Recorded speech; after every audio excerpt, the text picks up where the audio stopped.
Hello everybody, welcome back to the bench. Been away from the Romulan warbird for a while. Had a chance to get back at it. This is Easter season. I got the Formula One race going off on the side. And now it's trying to do some tweaking on the Romulan warbird. Now, I heard about rumors that this build has horrific seam work. I really didn't pay attention to it until I had to do the seam work, and they were right. A couple things, and I do this sometimes, is not getting into the seam work early enough, and while it's not painted, and I didn't, I thought everything fit up fine, but it did not. So what did I notice? First, when you put it together, this entire front area sits proud, very proud.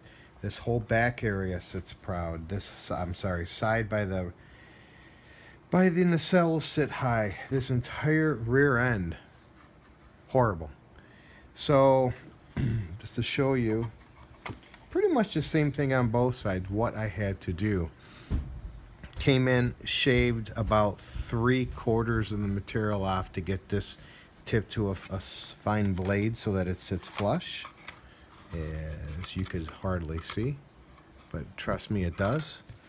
The back end, I had to take out a ton of material in this corner where it was built up to get that area to sit flush. I also had to take off area on this edges here. When it comes to this side, same thing. You can see material was taken off here, and the material was taken off the edges. The back, whole different story. I had to take material off across this whole edge, just did not line up at all, so I had to pretty much lower it, and as well as some material here on this edge. So this edge didn't line up with this edge, and just slowly took it down, took it down, took it down, until everything sat flush. Even had to do some tweaking to the rear end. And of course, now I'm on the video, I'm gonna not find the pins. Always tried to make sure my pins are there. now she's flush. Looks good. This was sitting about, I'll say about yay high before I started, so a big difference. Now everything is flush in here. This whole edge had to be trimmed. This whole edge had to be trimmed.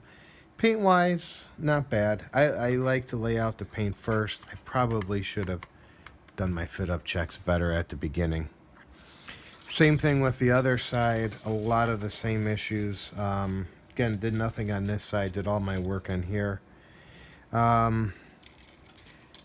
Tip has this blade here. Had to grind that down. Not as much on the other side, but had to grind down these little stops as we have here. Redo the edge, ran through it with a file, as well as some of the edge work here. So as you see, not as bad. There's some here. I did clean up this edge. It looks like not as much back here, and that sort of fit up nicely. So let's see how this looks. Next steps is, all right, so you can see how this is flush, and this is all fitting nicely. Even had to clean up some of these edges. So next steps, paint. Clean up the head a little bit. This head across this edge line did not line up, so I had to make sure that I cleaned a lot of that up.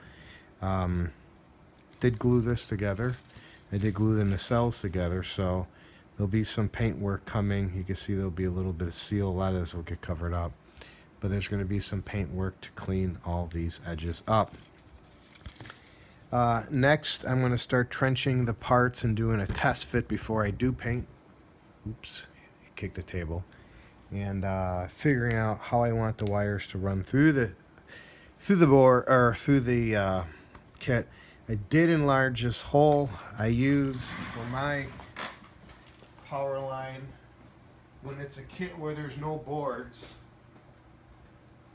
such as this, and I have enough space, I have this 5/16 22 gauge stainless steel rod. Not cheap. Paid, I think, $15 for this, but probably chop off about this much, and that's what my base is going to be. I've been making my bases by myself, and that will probably be for another video.